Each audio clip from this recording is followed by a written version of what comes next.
11 o'clock, welcome in. It is the Gamecock Central Takeover Hour presented by Firehouse Subs. Tyler and Chris along with you.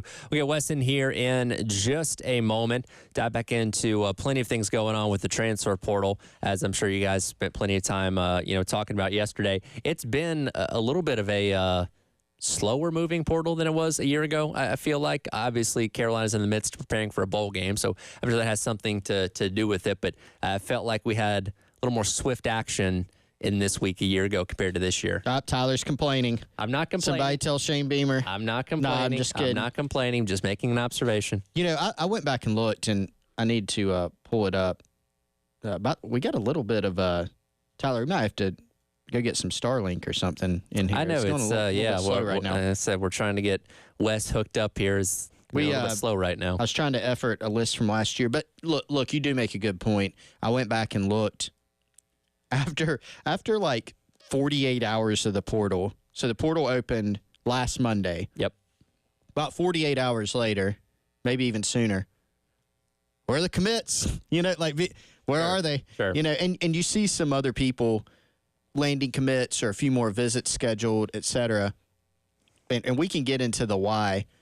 It's a little bit slower moving this year in terms of commitments, maybe even in terms of visits scheduled. It did take, in fairness, South Carolina about a week in the last portal cycle to get their first commitment. Yeah. And I think Kyle Kennard was one of the first, if I'm remembering correctly. That sounds about right. But, Wes, we were just kind of talking about, compared to a year ago where Carolina didn't have a bowl game to prepare for, there was a lot of portal movement and activity, happening the week before Christmas. But you do have a game coming up right at 2 weeks from now, taking on Illinois in the Citrus Bowl. And, from all indications, and I know Kennard declared for the draft the other day, but didn't indicate that he was going to be skipping out of the bowl game. It seems like you're going to have a relatively full roster of guys ready to go here in 2 weeks.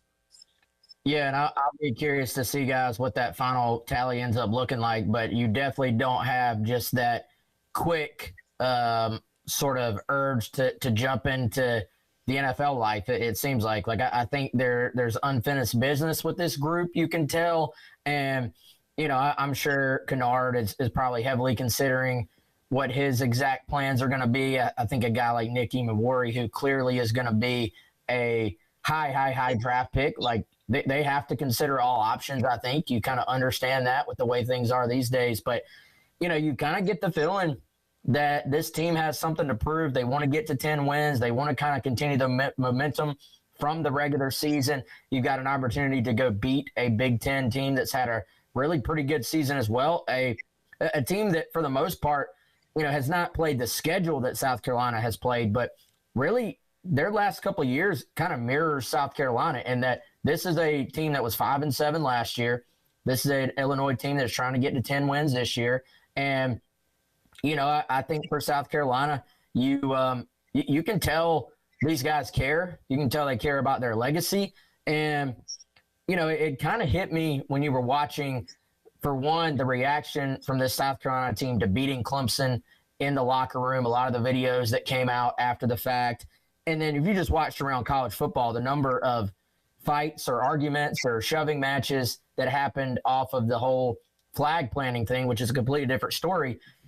This idea that, hey, there's NIL involved, transfer portal, that the guys just don't care, we're kind of seeing that is not the case. And also, I think around college football, we all have gotten used to guys opting out of bowl games. You're actually starting to see a national trend, which I believe is probably, let's be honest, directly related to NIL and the fact that you are a semi-professional at this point. So if you want to keep getting paid, there's maybe an expectation around college football that if you're healthy, you play in most of the games. We were talking about Cam Ward yesterday. The reporting so far is that Cam Ward is going to play in the game. That game's actually in the same stadium as South Carolina's just a few days before.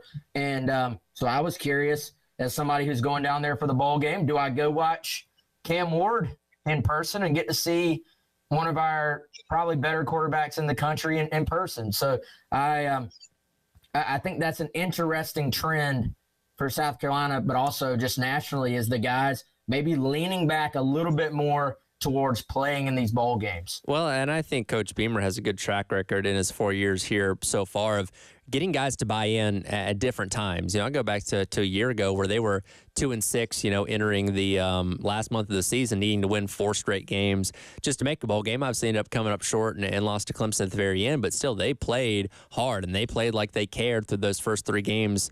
Beating Vanderbilt, beating Kentucky, beating Jacksonville State, where a lot of teams may have kind of checked out and said, "Oh, it's kind of a lost season. Let's go ahead and look on to the next one." And guys looking ahead of the portal and those kind of things. That didn't happen. And also, he's preached the importance of what that 10th win means for this program. And it's funny, kind of talk about the similarities between South Carolina and Illinois. They have both had the exact same amount of 10-win seasons in program history. Carolina's done it more recently than Illinois has, their last being in 2001 when they went to the Sugar Bowl. But for both programs, a 10th win is a very big deal, especially coming off of a good season like this and trying to kind of break into that upper echelon of their respective conference, whether it be the SEC or the Big Ten. And having a 10th win going in the offseason, I think, goes a long way and kind of starting the conversation for what you're going to be next year for both teams. Yeah, it's all about building momentum, and for Carolina, you have a lot of that. You have a quarterback who's kind of captured the attention of the nation. There was a piece I think ESPN put out the other day. I think it was ESPN, and it was taking a way too early, very early look of, hey, who's going to be on some preseason Heisman lists? And the featured image, the cover photo on it, was Lenore Sellers, right? So you've got a guy who's captured the attention of the country. You've got a team who finished on a hot streak, winning 6 straight games. You got an opportunity for a 10th, which only bolsters your resume. You've done some good work so far in the transfer portal. You're going to do, I think, more good work with some of the types of guys that you're involved with. You just got good vibes, around this program right now. You're also set up very well, better than you have been in the past 2-3 years from an NIL standpoint. And so just a lot of good things going on. And anytime you can bolster that resume a little bit more and show, hey, we're on the right track, that's always a positive. Yeah, for sure. And I think this, guys, to me, is one of the few bowl games out there that beyond the college football playoff, you do still kind of have some buzz for and does kind of matter. I think, the bowls for the teams that are playing, a lot of times those players do still care about it, but kind of the farther down that bowl hierarchy, you would say, or unofficial hierarchy, you get, the less viewership you're going to have, the less kind of hype around the game you're going to have. And, I think for these two teams, you can certainly see individually, like, why they care about this, but also this is a game that will get some attention. And it's a game, if I'm the Citrus Bowl / Cheez-Its folks, then I'm excited about this QB matchup. Like, you look, Luke Altmaier for Illinois has quietly, I would say somewhat quietly, had a really, really good season. And he's not quite talked about as much as some of those other quarterbacks in the Big Ten. Obviously, people talk about Oregon and Ohio State and what they're doing at QB, partially just because they're winning and they're in the college football playoff. But Altmaier has really had a fantastic season for those guys. And this is probably one of the more marquee QB versus QB matchups in the bowl season, especially once you kind of get out of that college football playoff range. Well, and much like South Carolina, use the term you like to use a lot, healthy transfers. That's kind of what Illinois has only had leave so far for them, and no major contributors jumped in the transfer portal for them. So by all indications, they're bringing the best version of themselves to Orlando in a couple weeks, much like Carolina. We got plenty of time to obviously jump into the specifics of this game as it gets closer. But like you said, I think outside the college football playoff, this is one of the more, hyped matchups because you do have two teams that have a reason to care, and they're probably bringing, for the most part, their entire team into the game. Yeah, I mean, I like Wes's point about the quarterback matchup. I thought about that the other day as well when you look at Altmaier, who's put up a really good, not getting enough love probably for what he's done. Right. Nor is Illinois as a whole. And, Altmaier coming back next year, right? So you got two really good quarterbacks, and then they're both coming back next year, right? So I think that adds an extra layer to this. I don't know Illinois' opt-out situation. I think we don't know South Carolina's opt-out situation. I haven't seen anything specific from their side. I have not. So, you would assume both teams are going to have, not be 100% at full strength. We'll see what that looks like. South Carolina is favored in the game, but just another really good opportunity. And, some years you go into a bowl game where it's, we're going to go play this bowl game, cool, whatever. There is, to your point, Wes, I think a little bit extra on this one. This is the, the best non-college football playoff bowl game. And Carolina got picked basically over Alabama from the SEC by the Citrus Bowl. The conference didn't pick it. They literally had the pick. The bowl did. The only one of those games where they do have the pick. They said, no, we're taking the Gamecocks, which means something. And I think that's something that you can point to if you're South Carolina and Shane Beamer. Well, and compared to the last time, Carolina played in a bowl game against, Notre Dame in the Gator Bowl 2 years ago, they played with half their roster, between injuries and guys, opting out, guys going to the transfer portal. It was a shell of the team that they'd had, in the 12 games prior, and obviously still made it a competitive game. Only ended up losing by 7, but a much different vibe and feel going into this one. And players can be excited for, closing out the 2024 season and what that can mean going into next year as well, especially if you can get this win. I mean, and guys, I think that point y'all just made, too, the fact that the Citrus Bowl chose South Carolina over Alabama. And we know that they obviously had 3 losses each. And for all the discussion from the college football playoff side of, hey, who should get in? And we know that spot didn't end up going to any of the 3-loss SEC teams because of SMU. But all that national discussion about who was better, who had the better resume, who was a better fit for college football playoff, I do think it says something that a third party wanted you over what has been, the premier program in college football over the last sort of decade on a whole. Not that they've won every single year, but the kind of model program you would look at under Nick Saban. So I think for Carolina, you can build all the hype you want locally and talk up your program and talk about your momentum, and that's good and all. But for a third party to agree with that, I think says a lot about where this program sits right now.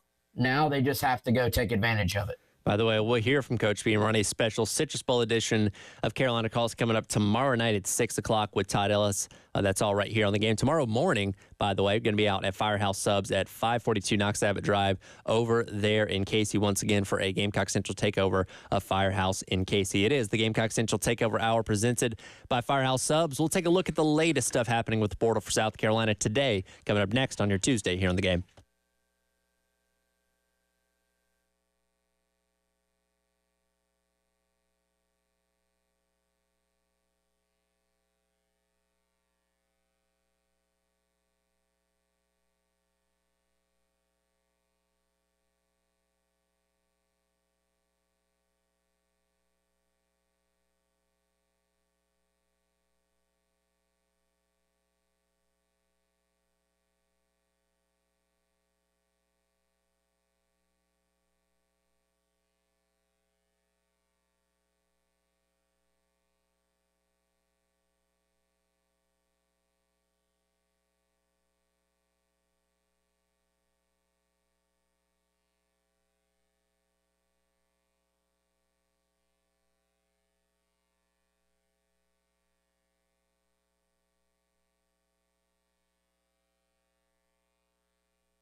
Welcome back in. It is the Gamecock Central Takeover presented by Firehouse Subs. Tyler, Wes, and Chris along with you on your Tuesday here on the game. And it's time to flip the card over and check the stats, brought to you by our friends over at Palmetto Cards. And given the fact we're in the midst of all this chaos when it comes to the transfer portal, how many individual stat cards are you guys flipping over ad nauseum, looking at all these different guys that are coming on visits, guys that Carolina's looking at as potential targets in the transfer portal as we're trying to figure out who the next crop of Gamecocks are going to be?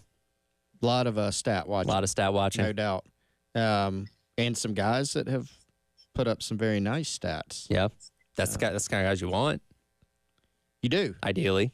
Are we going to talk about a couple of them? We can, yeah. We're in the midst of, I know we said the specific news of the portal has not been as active, this week compared to where it was, this week a year ago. Again, you weren't preparing for a bowl game. But in terms of visitors on campus, there are a plenty that are coming into South Carolina this week. And again, Carolina already has the 2 portal commitments from Jalen Brown and Nick Sharp. And hopefully within these next couple of days lead up to Christmas, we'll get a better picture of what this transfer portal class is going to look like. Well, Wes, one of the guys I want you to talk about, because I know you're a fan of his game, is Casey Concepcion from NC State.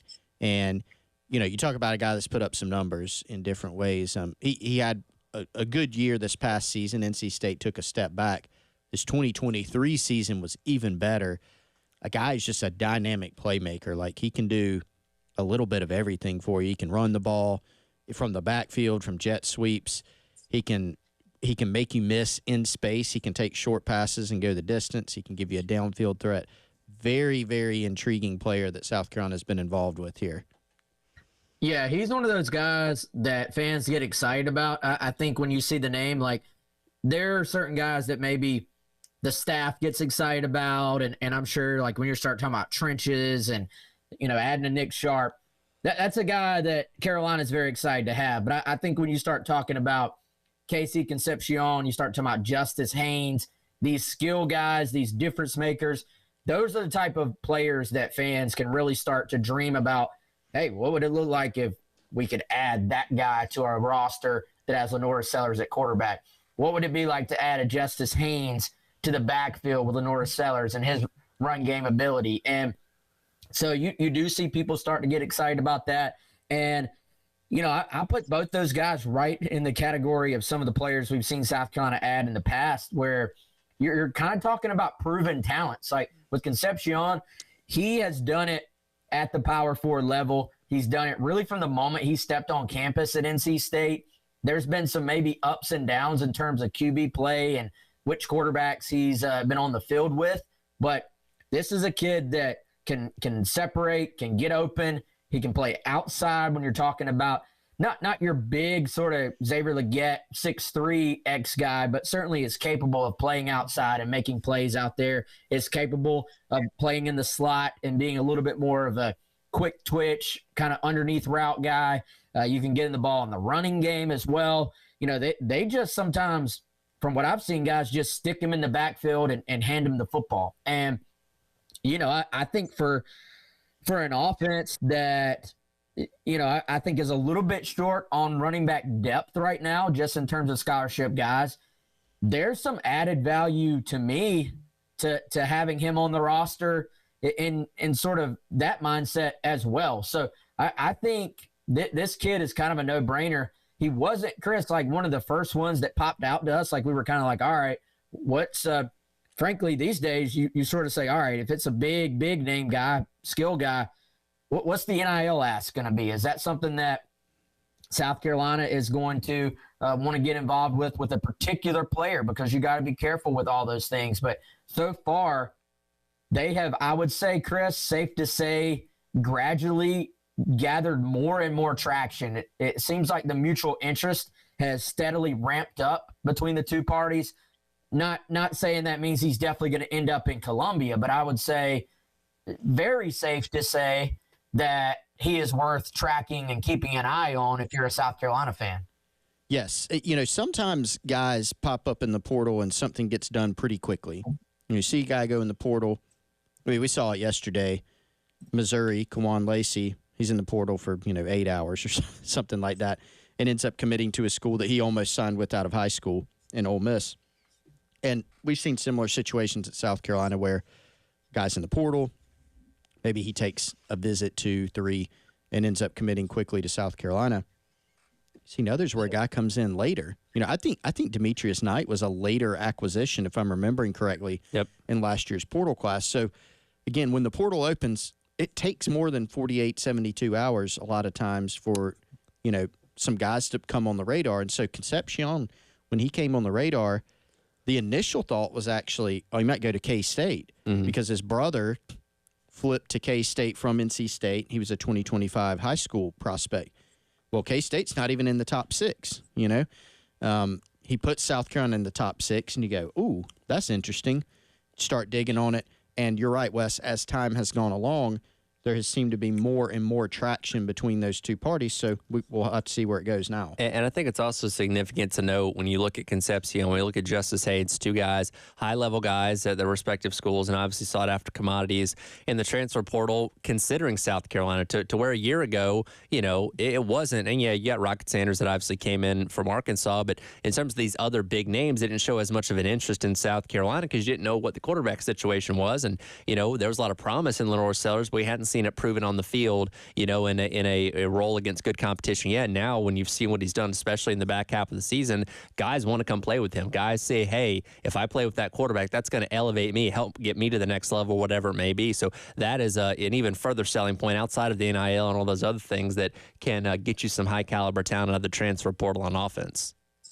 Yeah, and I think, guys, also it's worth noting that when you're talking about timetable and how this thing is playing out so far, you still are ultimately kind of having to play on the timetable of particular players. So some guys may take a visit and just be ready to be done with it. And there you go. You got your player. Other guys are going to say, no, I'm going to take 3, 4, 5 visits and then see what happens. For the most part, the guys Carolina has gotten on campus so far that we're aware of, and B, that they have pushed for, they've had pretty good results so far. I think we're really going to probably start to judge this transfer portal class a little bit after this week, because if you look at that list on Gamecock Central, you're seeing there are portal guys coming in every single day. I think it was just a little bit more of a slow burn in just the logistics of when guys were going to visit. Of course, Josiah Trotter, who never visited but committed to Missouri before he visited Columbia, yeah, that's a loss. Like, that was a guy South Carolina wanted. Like, let's acknowledge that. That was one of their targets. But in terms of the guys that have, we keep saying it, the mutual interest is real when you set a visit, and it's truly real when a guy arrives on a visit. So let's see what happens with these prospects, or I guess you call them players now because they're actually college players. Let's see what happens when these players take their visits this week. Several guys, Chris, that either began their visits yesterday or kind of just got on campus kind of late last night to set up, kind of going through their entire visit today, that are sort of probably in the meat of those visits at this exact moment, that we're going to be tracking very, very heavily. Yeah, I mean, a few interesting ones to your point. Here's one that I'm intrigued by, Wes. Move on from Concepcion and to one of the guys that's on campus. Maybe we can get into more of those. But Gabriel Brownlow-Dindy, this is a guy who was a former 5-star prospect out of Lakeland, Florida, signed with Texas A&M. Kind of similar to me to like a Monkel Goodwine from Bama, who is a former highly rated guy, hasn't played as much as maybe you would have thought, but a talented kid. And Brownlow-Dindy, again, former 5-star. So if you want a big name, if you're one of the portal followers, recruiting followers, or you go, where are the big names at? This will qualify. Power 4 guy, SEC guy, former highly rated guy as a 5-star, in a position of need. We know defensive tackle is a spot where South Carolina is going to look to sign multiple guys out of the portal. Ideally, they signed multiple guys in the high school class. Junior college class was Zay Hardy. Brownlow-Dindy on campus, made it in on Monday.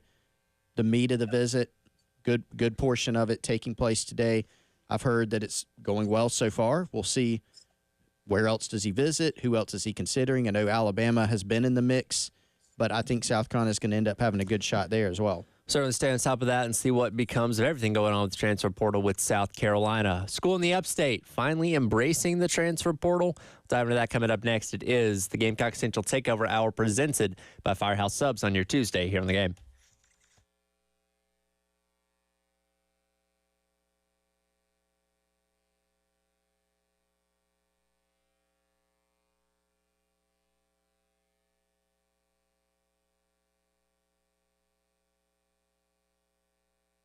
All right. Lunchtime, guys. Just about when we get out of here. FirehouseSubs.com or download the Firehouse Subs app. That's where you can get your lunch, dinner, or your catering order. Super excited because, as we mentioned earlier, we're going to be out at the Casey location on Knox Abbott Drive of Firehouse Subs tomorrow from 9 to noon. The store will open at about 10 o'clock. Come out, say hey to us, get some stuff. We'll have some free swag, right? If Dreamy Josh comes out there, we'll have some free stuff to give away. Most importantly, though, it's an opportunity to get yourself a Firehouse Subs sandwich. If you have not had the new French dip sandwich, it's here for a limited time only. Cannot wait to try that out tomorrow. I have a feeling that's going to be a big hit.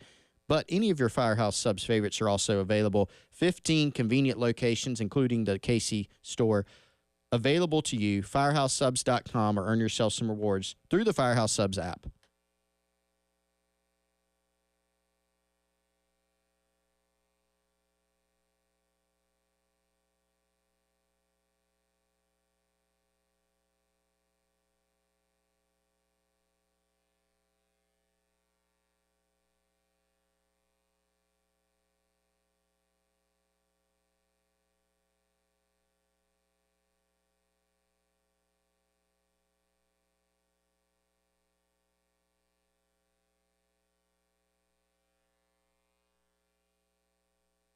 Can you hear me, Wes?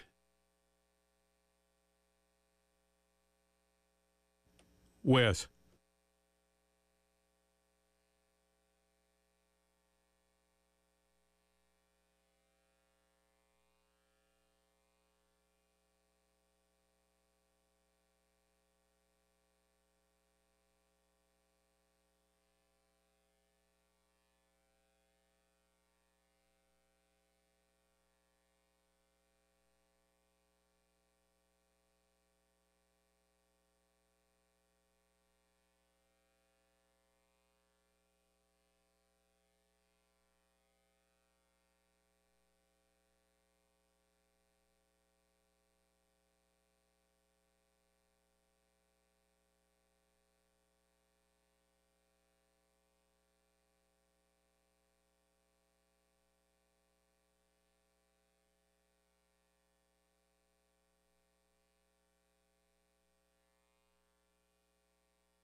Welcome back in. Gamecock Central Takeover Hour presented by Firehouse Subs. Tyler West and Chris along with you on your Tuesday here on the game. Again, Citrus Bowl coming up in 2 weeks. They'll release a special teams contest.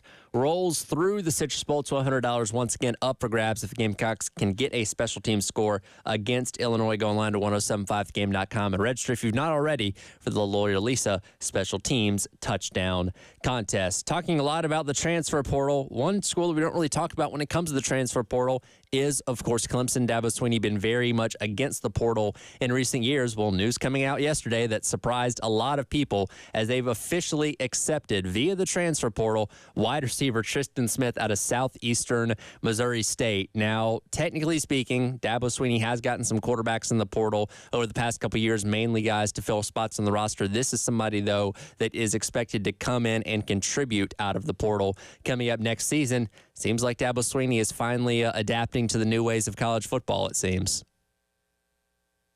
He has been confronted with some of his comments lately, and I think he made those in.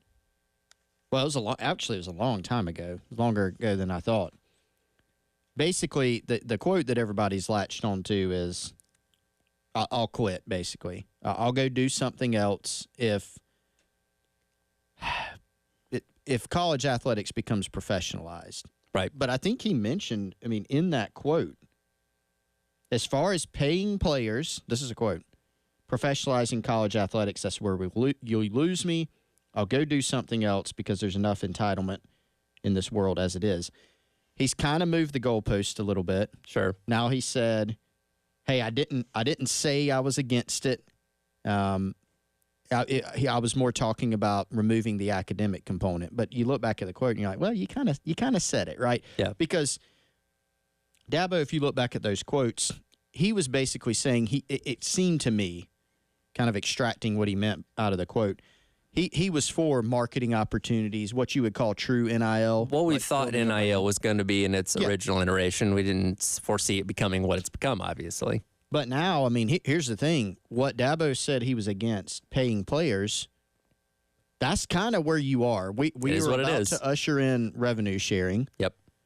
And players will all be able to take advantage of that when we're talking about Power 4 football teams. Every player will take advantage of that, plus more, right? We may not have yet, and we may have it one day, may not have players that are literally employees of the university, which would be all-out professionalization. But when we're talking about doing a revenue share, that is as close as you can get without calling it that. So, and then, Dabo's old quote said enough entitlement, right? So when you're talking about players getting paid, not quote-unquote true NIL, getting paid for basically being on a team and participating in college football, that's what he was talking about. So he has had to move the goalposts. Yep. His other option would have been to literally quit, which I don't think he was going to do. No. Clemson this year, we told some people at the beginning of this portal cycle, hey, they're actually going to go try to get a couple kids. They're not going to go sign 15 players out of the portal, but a receiver, like we've seen, they're going to try to sign an edge player, defensive end this year.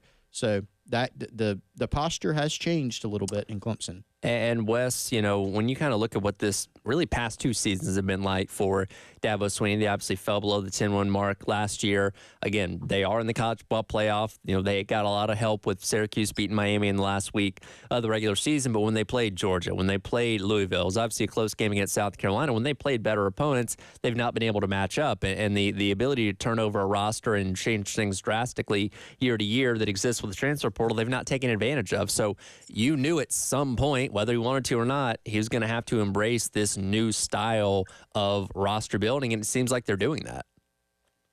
Yeah, and I want to see you guys what this ends up actually looking like is, you can embrace something or you can do something kind of with your nose turned up at it. And I'll be curious to see, is this just something they still use sparingly? Is this something where we see them take a two-man transfer class, or is this something where they truly embrace it? I kind of had the thought process, if Clemson had completely fallen off this year and taken an even bigger step back, then, he was really going to have to look in the mirror, I think. there's a little bit still, you can tell in some of his comments, comments to the media. I don't remember the exact quote, but when they made the college football playoff, just kind of talking about the reaction some of the people in that very room had to Clemson's season. And it was kind of basically saying, well, look, we're not dead yet. Like, this is not, our program is still in solid ground, on solid footing. So I'll be curious to see how much of still there is just pushback.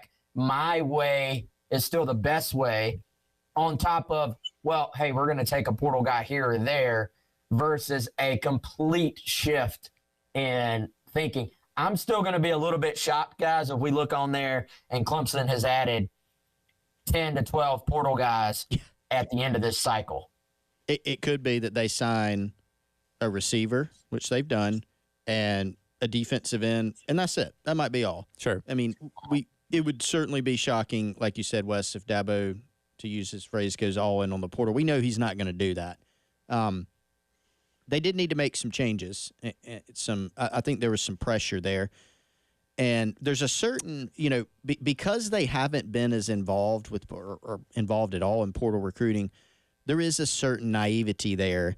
On like some of Dabo's comments, you can tell, like when he said nobody's going to have more money than Clemson during revenue sharing, and it's just not true, right? They're going to be doing well. They're going to be doing fine. Yeah.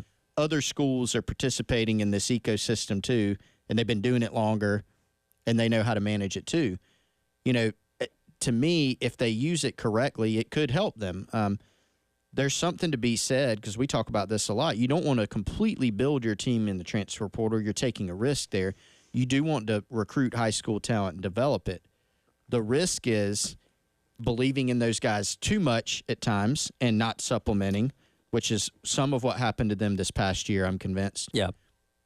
Or if that's your strategy, and then those guys end up leaving, like if you end up losing a bunch of them, and you don't backfill as much during the portal. So there are risks and rewards to all of it, but I agree with you, Wes. I think it's a great point that he's probably been emboldened some by the fact that, hey, we're in the playoff. Hey, we won the ACC. My way still works. Yeah, and again, I don't know how deep they're going to go in the playoffs. I think Texas is going to end up beating them, in the first round coming up this weekend. But again, you kind of assumed at some point he was going to have to embrace this to some degree. And like you said, it's probably not going to be a huge list of guys they're bringing him in the transfer portal, but it did send collective shockwaves for a lot of people, seeing they brought somebody in, to begin with. And I guess according to him, he is good enough to play at South Carolina or at Clemson, right? Because that was his comment before: is nobody from the portal is good enough to play for the Tigers. I think, if he watched his team this past year, again, receivers won, defensive end, I mean, that's a big talking point from what I've seen up in Clemson, trying to find a more impactful player or two at defensive end. That's one where he could probably look and say, yeah, we could probably get a little better here. So I think they're going to be selective. They're not going to lean on it as much, but it is a breakthrough moment in the NIL space. Yeah. And it got some national news. I'll be curious to see what it means moving forward. But I actually think, guys, in a weird way, Clemson making the playoff, especially if they are one and done, might actually help some of their on-field rivals. Because I think the last thing you wanted was for Dabo to almost have that moment where he just sort of completely reset and said, look, our way doesn't quite work anymore. You're almost okay with Clemson potentially having that slow burn drop off that you're already seeing, as opposed to that coming to Jesus moment where he just says, we got to completely change the way we do things. Absolutely. Speaking of Clemson men's basketball taking on Clemson coming up tonight, we'll talk about that a little bit, maybe even give some tickets away as well. Coming up next, it is the Gamecock Central Takeover Hour presented by Firehouse Subs on your Tuesday here on the game.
it's the next game. We're excited about playing a good team, a really good team. That's not to insinuate anyone that we have played is not good, but it's an in-state game. We're playing a mini ACC schedule on the side of what we got in the SEC. It's Clemson. So there's a lot of reasons to be excited, and you got a good team. They're not good because someone ranked them and they put a little number next to them. To the eyeball, they're good. They have good players. They do good things. They do winning things, and so it's a great opportunity for us. We're excited about it.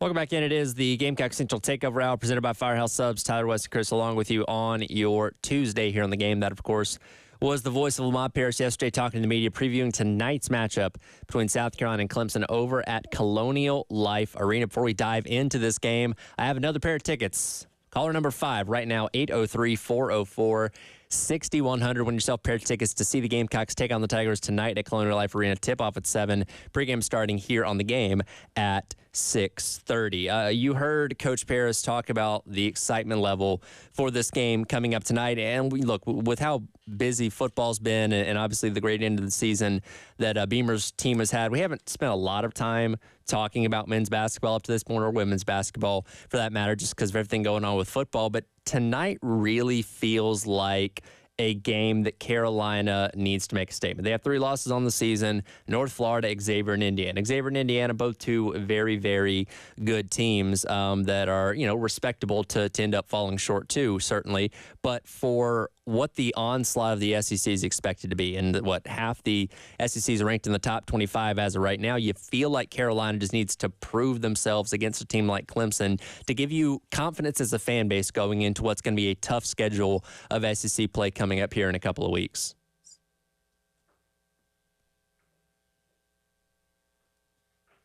Do we have Wes?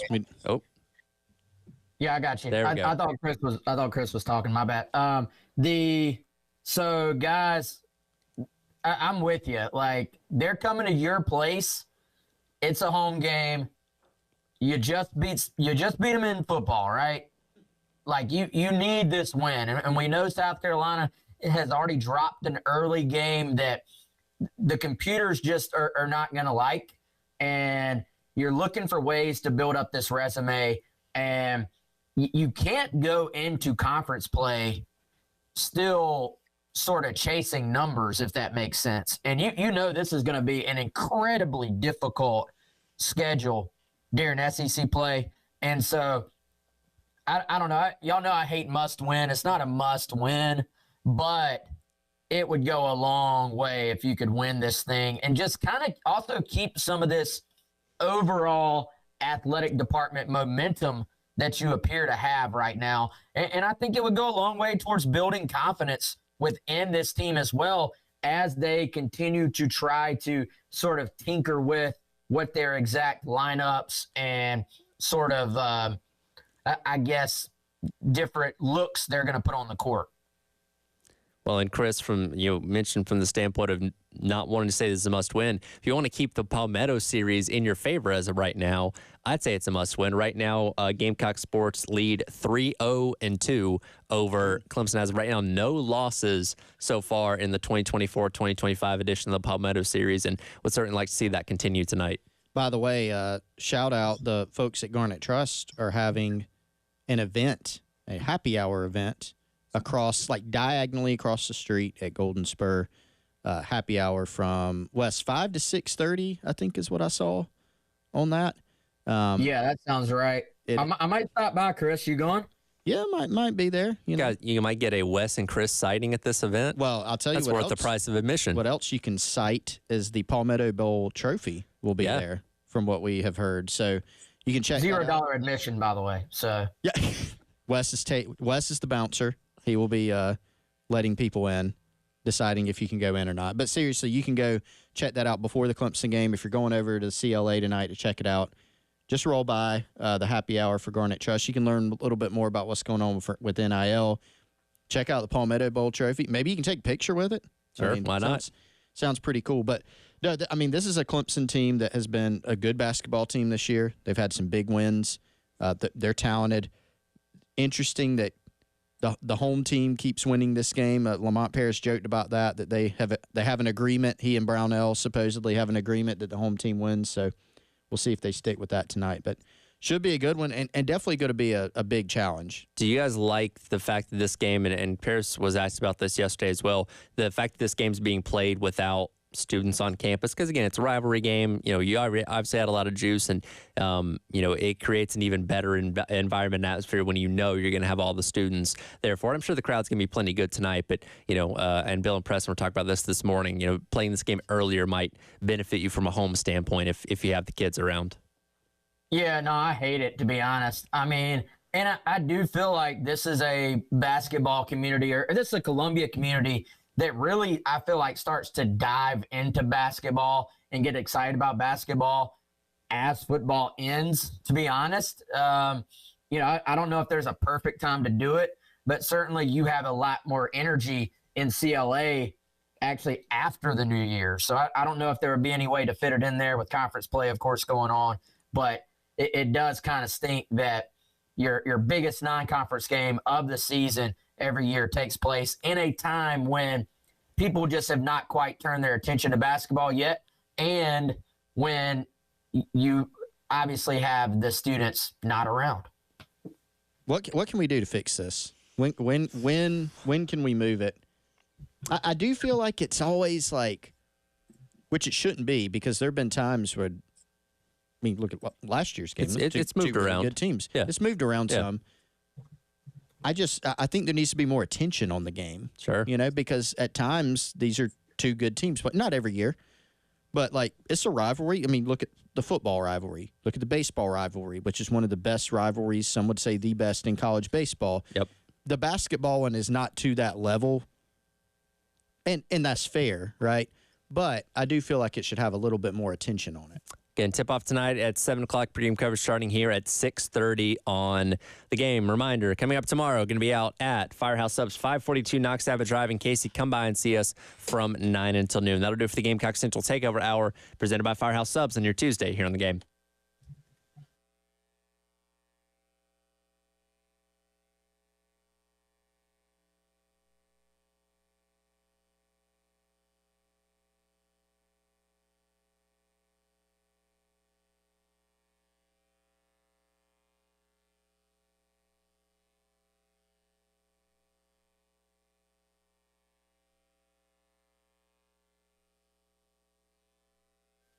All right, guys, before I get out of here, let me tell you all about our friends over at Gold Line Framing.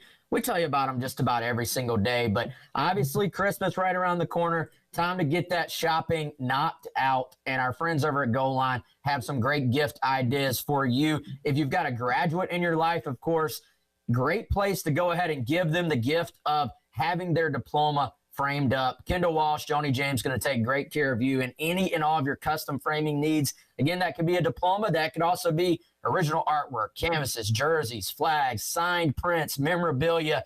They can really get creative about taking something that is special to you and taking it to another level so that you can put it on your wall, in the man cave, in the living room, in your office, anywhere around your home. Again, that's our friends at Gold Line Framing. Hit them up today. The best way to do it, call them 803-739-1337.